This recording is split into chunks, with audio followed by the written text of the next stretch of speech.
compartir esa parte. Permítanme.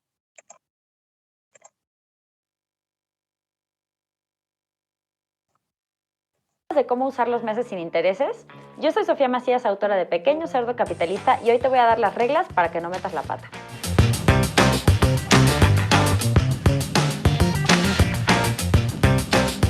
Yo creo que prácticamente todo el año podemos encontrar promociones de meses sin intereses, y aunque pueden ser muy útiles para compras importantes, para equipar tu casa o incluso tu negocio, pues si de repente abusamos, nos podemos meter en una broncota que luego ya ni con el ingreso completo nos alcance para pagar. Así que hoy te voy a dar 6 puntos que debes cubrir para usar correctamente los meses sin intereses. 1. No los colecciones.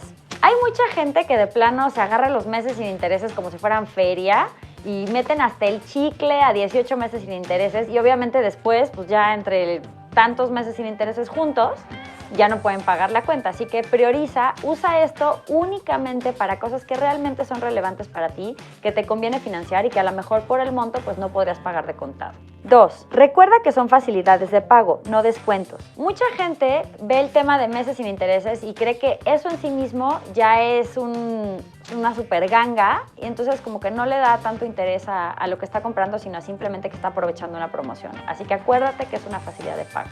3. Úsala solo para artículos que tengan una vida útil mayor a los meses en que difieres el pago.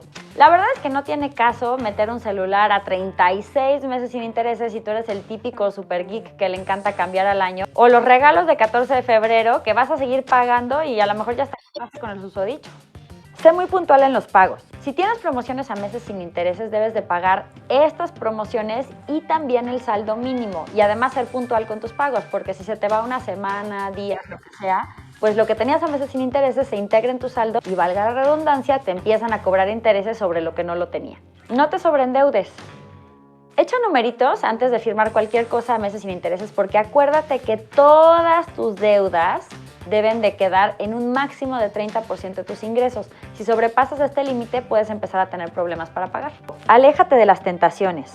Típico, tenemos claro que en cierto periodo no podemos gastar, pero ahí vamos a pasear al centro comercial y pues nos encontramos una de estas promociones y ahí vamos a embarcarnos, ¿no? Así que si hay un periodo en el que de verdad estás complicado, evítalos. Evalúa el precio total. A veces nos dejamos seducir por la fracción que vamos a pagar mes a mes, pero si de todos modos es una pantalla plana que te va a costar 25,000 pesos, aunque esté a 18 meses sin intereses, sigue siendo un dineral. Las herramientas financieras no son buenas ni malas en sí, lo que importa es cuál es el uso que tú les des. Así que checa estas reglas y síguelas para que uses los meses sin intereses a tu favor. Espero que este video te sirva mucho. Si tienes algunos amigos, parientes o conocidos gastalones, compártelo, suscríbete al canal aquí abajo y no te olvides de visitar www.pequeñocerdocapitalista.com y seguirnos en nuestras redes sociales. Hasta la próxima semana.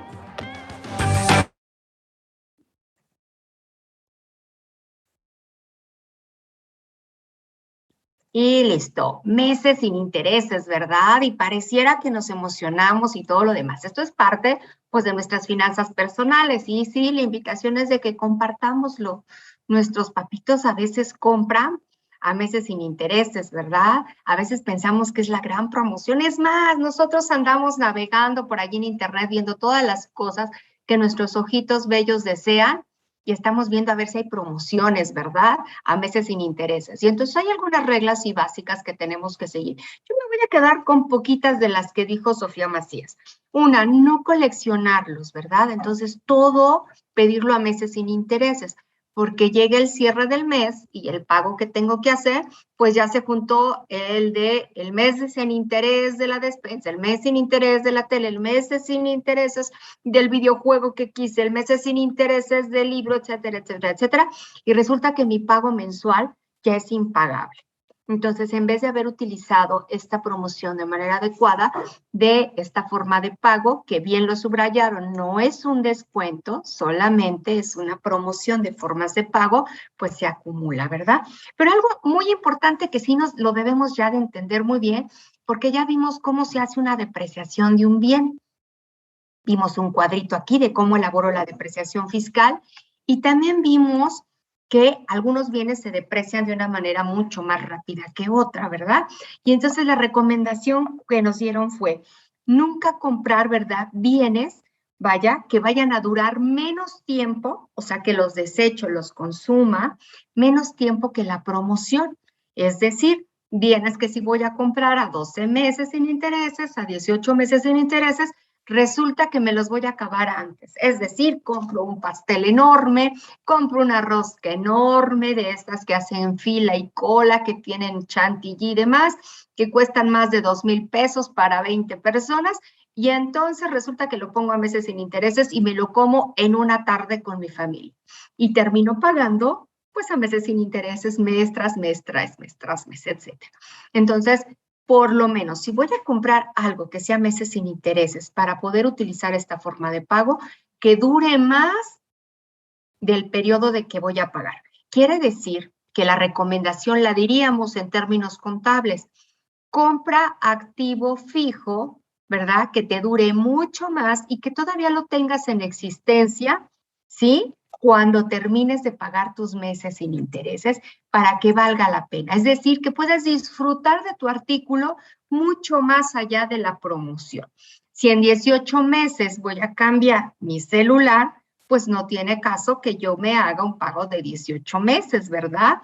Si yo generalmente al año me lo cambian o me lo compran uno nuevo mis papás, pues no tiene caso que estemos pagando cuando yo ya sé que se deprecian en un 30% de su valor muy rápidamente, ¿verdad? Entonces ya va a ser un bien totalmente depreciado. Entonces tengo que pensar a cosas a largo plazo, ¿no? Pueden ser cosas onerosas, sí, claro, pero tiene que durar más del plazo para que valga la pena esta promoción de pago. Y la otra, y que es muy importante, que no debemos de olvidar, ¿verdad? Los niveles de endeudamiento personales y también empresariales no deben de pasar más allá del 30% de nuestros ingresos, y si somos empresas, de nuestras ventas, ¿verdad? Incluso tenemos una razón por ahí del endeudamiento, ¿verdad? De si somos solventes, si tenemos liquidez o no, y tenemos que sacar nuestras rotaciones. Y para las personas ya sabemos que rebasar el 30% de nuestros ingresos nos va a causar problemas si esos son las cosas fijas que tenemos que pagar por deudas. Entonces, por favor, compartan la información, seamos muy racionales en esta época que se viene, ¿verdad? Ya estamos a muy poquito de cerrar el año, mucha gente ya está emocionada del semáforo verde y entonces vemos centros comerciales rebosantes de personas comprando, saliendo, consumiendo y tratando de decirse, me lo merezco porque estuve encerrado mucho tiempo. Y eso pues solamente, pues lo que estamos haciendo, pues es regalando nuestro dinero, ¿verdad? Porque evidentemente todos los demás van a estar queriendo hacer que compremos y que gastemos. También en nuestra casita, seamos muchísimo, muy críticos de lo que nos están ofreciendo en las promociones, precisamente porque en todos los países, estos últimos 2 meses que es en el año, es cuando hay más flujo de efectivo por el tipo de prestaciones que hay de las personas económicamente activas. Entonces, como hay mayor flujo de efectivo, pues hay que tratar de captar ese efectivo de diferentes maneras a través de grandes promociones, meses sin intereses, descuentos sobre descuento, rebaja sobre rebaja, etcétera, etcétera, ¿no? Entonces, hay que ser muy mesurado con nuestras finanzas personales. Muy bien, listo. El día de hoy, pues, tenemos pues a nuestra presentación que va a ser Luis Ángel Bernal. Así es, Luis Ángel, ¿estás por ahí? Sí, perfecto. Luis Ángel, más que listo, que le toca hacer su presentación el día de hoy. Y tengo duda nada más del Visual Thinker, no me acuerdo de la otra clase, sí pasó Iván Holguín. Iván, ¿te tocó ser Visual Thinker la clase pasada? Habíamos hecho un cambio y entonces creo que ya había pasado y luego pasó después el que le tocaba antes. Ok, pero entonces sí te tocaría, no has pasado. No, sí. Sí te tocaría. No, ya pasé. Ya pasaste, ok. Y entonces le tocaría a Mark Bryan, que es el Sí, 21. maestra. Mark, ¿estás por ahí? Sí, maestra, aquí Listo, estoy. ok. Entonces a Mark le tocaría hacer el Visual Thinker. Ok, gracias Iván, perdón, ahí en mi anotación ya no supe y efectivamente hice 2 anotaciones, pero no me quedó claro. Entonces, Mark Bryan, necesitamos un DJ, ¿verdad? Para que nos despida el día de hoy y se lo vamos a pedir a Fabricio. Fabricio, ¿estás por ahí? Fabricio Campos. Fabricio, si entró Fabricio.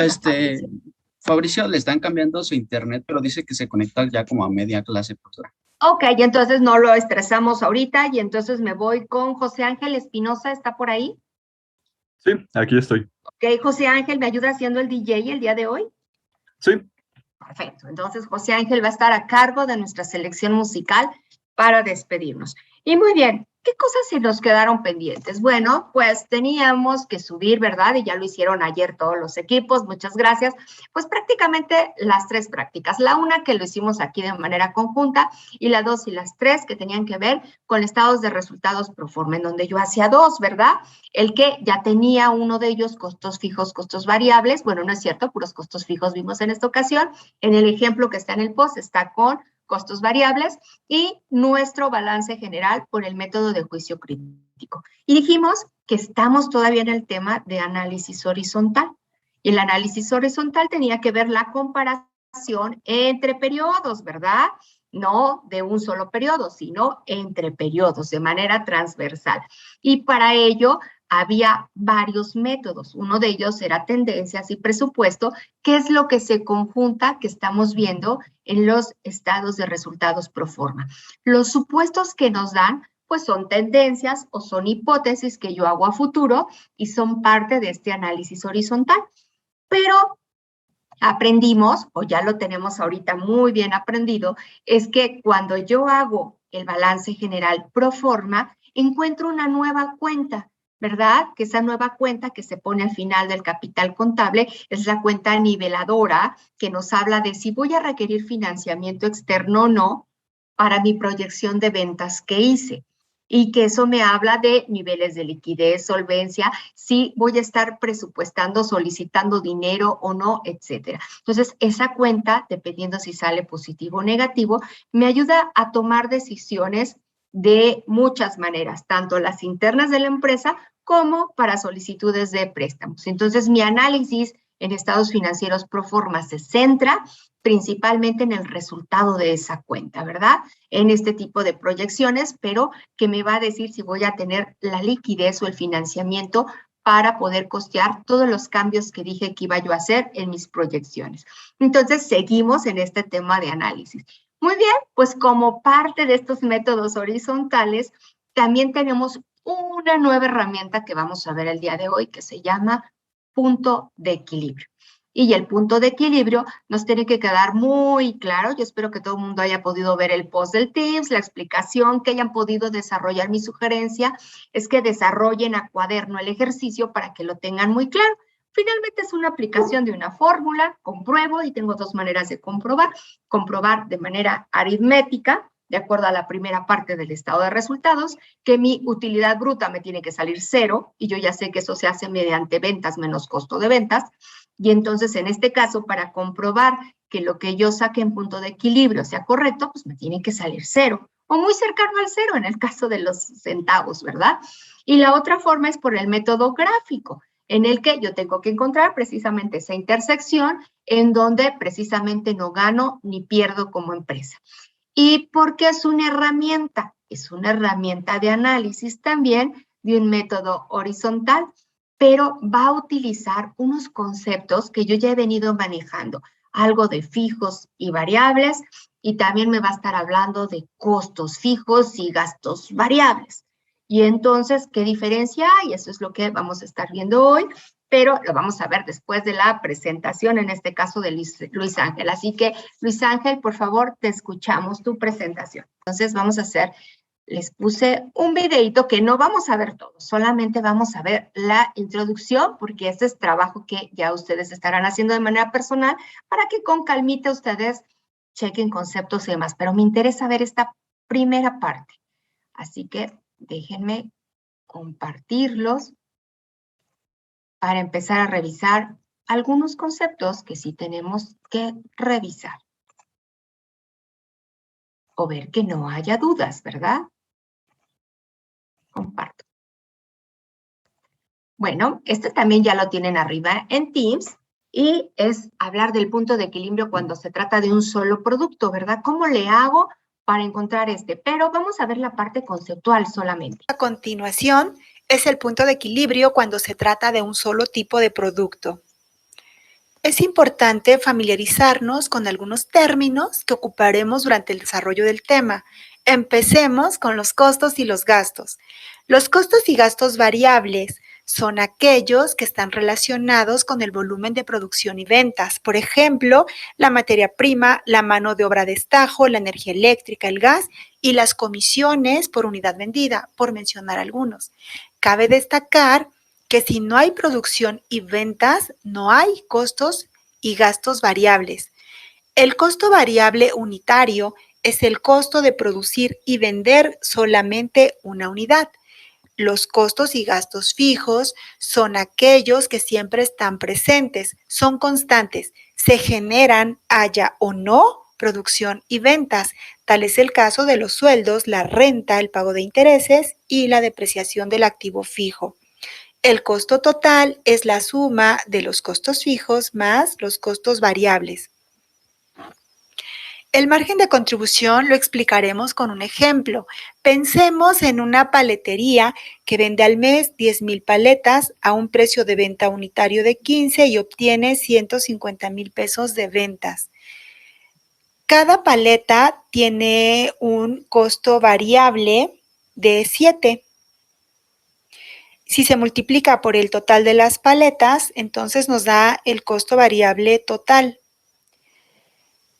A la diferencia se le conoce como margen de contribución unitario y se conoce de ese modo porque con él se cubren los costos fijos y el remanente es la utilidad. Volviendo al ejemplo de la paletería y considerando que tiene costos fijos de 50,000 pesos al mes, con este margen de contribución le estaría alcanzando para cubrir o para pagar estos costos fijos y le estarían quedando 30,000 pesos de utilidad. El margen de contribución unitario hace referencia solo a una unidad. En este ejemplo, con la venta de una paleta, se obtiene un margen de contribución unitario de 8 pesos. El punto de equilibrio se obtiene cuando el ingreso es igual al costo total, lo que significa que no hay pérdida ni ganancia. El ingreso se calcula multiplicando la cantidad vendida por el precio de venta unitario y el costo total sumando los costos fijos más los costos variables. Al despejar Q en esta ecuación, lo que estamos obteniendo es la fórmula del punto de equilibrio, que es igual al costo fijo sobre el precio menos el costo variable total. A esta diferencia se le conoce como margen de contribución unitario.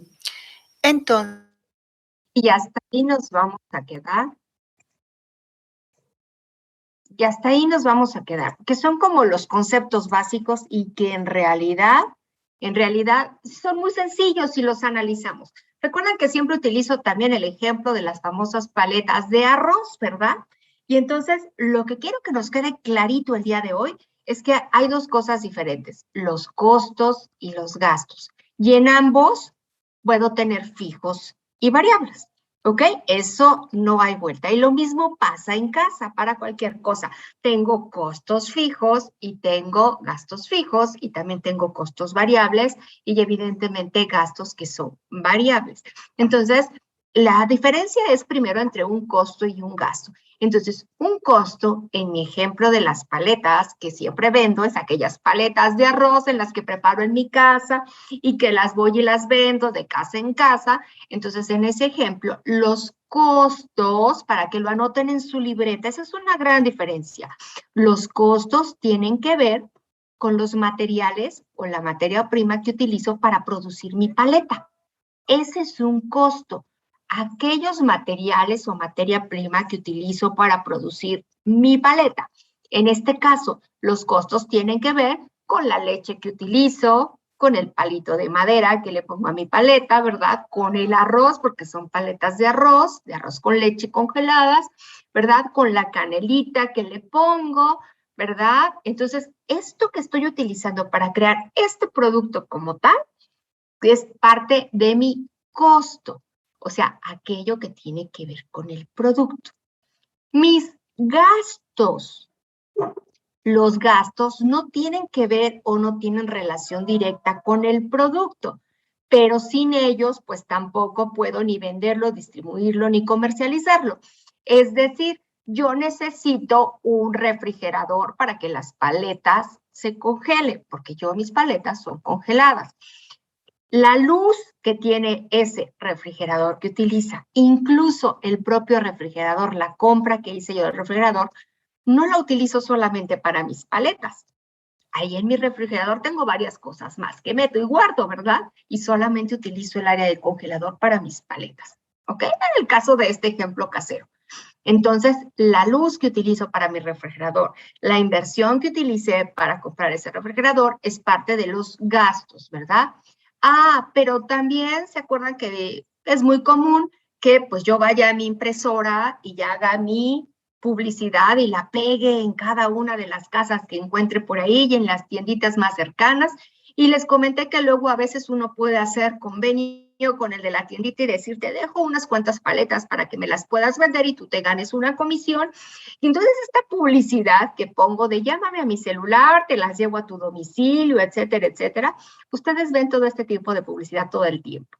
¿Ok? Entonces, de la señora que vende el pan, la señora que vende el pan, el que pasa y nos toca en la puerta, etcétera, etcétera. Este tipo son gastos. Tiene que ver con el producto, pero no de manera directa. Entonces, sería un gasto. Ahora vámonos a un software. Ahora estoy desarrollando una aplicación móvil con un gadget que va a ser un brazalete que voy a tener aquí, y mi aplicación móvil a través de este brazalete y a través del sudor va a poderme medir los niveles de cosas que y aparte otro tipo de medidas, la presión, etcétera, etcétera, y va a ir con una aplicación móvil. Bien, ¿cuáles serían mis costos y cuáles serían mis gastos? Mis costos tienen que ver primero con la elaboración del gadget, ¿verdad? Entonces, la banda plástica, el microcircuito que pongo, el display, el broche para que no se me caiga, etcétera, son parte de la materia prima. Pero también tengo una aplicación móvil. Y entonces, para yo poder diseñar esa aplicación móvil, ¿verdad? Tuve que utilizar una serie de software. Puede ser software libre, gratuito, sí, claro, por supuesto. Pero tuve que utilizar una serie de software para yo poder transformar y que pudiera correr y que pueda yo subir mi aplicación, en caso que sea para Android o para iOS, que es lo de menos, pero yo tengo que transformar a través de un software. Entonces, la compra, la adquisición de ese software es parte de mi costo. ¿Cuáles serían mis gastos? Pues resulta que para yo poder ensamblar el microcircuito y a lo mejor el brochecito y el display y todo lo demás, pues tuve que comprar un cautín y aparte de eso ir con alguien que me pusiera como el brochecito para que quedara elegante, bonito. Y aparte tuve que dar un pago porque no es ya gratis, ¿verdad? Estar publicitado y que mi aplicación aparezca en Android y que aparezca en iOS para que cuando haya un buscador de algo, pues yo aparezca y la puedan descargar de ahí. No es gratuito, ¿verdad? Entonces esa lanita que tengo yo que pagar para aparecer ahí y poder ser descargado, todos esos permisos que necesito y aparte que mi aplicación tenga un logotipo, una marca, todo eso es un gasto. Entonces, puedo tener, ahora sí, entre costos y gastos. ¿Dudas hasta aquí de qué sería un costo y un gasto? Chicos, Por ahora creo que no, maestra. ¿no? Todo bien. Por favor, apúntalo. Es muy importante porque cuando estemos haciendo el punto de equilibrio, es importante que yo sepa que es un costo y que es un gasto. Y ahora bien, costos fijos y costos variables, con lo que vimos en nuestro videíto ahorita, ¿verdad? Costos fijos, pues aquellos que no van a cambiar. Y un costo fijo, pues puede ser muchas cosas que no cambian, incluso con los niveles de producción. Por ejemplo, puedo estar yo manteniendo un nivel fijo de insumos de manera permanente para mi producción y un nivel fijo de gastos. El gasto más recurrente que siempre encontramos es, por ejemplo, la renta de un local. Eso sería un gasto y sería un gasto de carácter fijo, porque por lo menos, pero es que en un año sí me suben las rentas. Sí, pero por lo menos en un año que dura tu contrato no te la van a subir. No pueden estar subiendo la renta, está prohibido incluso, ¿no? Entonces no puedo subir la renta cada vez que a mí me dé la gana, sino por lo menos tengo que tener un año de contrato y queda de manera fija, ¿verdad? La luz, la electricidad, el gas, no pueden ser fijos. ¿Por qué? Porque depende del consumo, ¿verdad? Entonces, por lo tanto, si yo hago muchos litros de leche con arroz para hacer muchas paletas, pues es más que obvio que voy a gastar más gas que si hago 1 o 2 litros a la semana. Entonces, depende de los niveles de producción que yo tenga, son lo que va a variar en estos gastos y costos fijos variables, ¿verdad? Y entonces voy a tener unos que cambian y otros que no cambian. ¿Bien? Entonces, bueno, esto tiene que ver con el que se modifiquen en el tiempo o no se modifican. Entonces, con esto podemos empezar a hablar entonces de cómo conceptualizamos esta parte de punto de equilibrio. Voy a estar pasando qué es lo que vamos a trabajar el día de hoy, ¿verdad? Voy a estarles pasando en el chat nuestra primera práctica de punto de equilibrio, que van a ser 2 ejercicios muy sencillitos, pero que me van a ayudar a visualizar si ustedes, una, revisaron los contenidos y la otra, si tenemos alguna duda de cómo estamos integrando esta situación. Ahora bien, voy a compartir con ustedes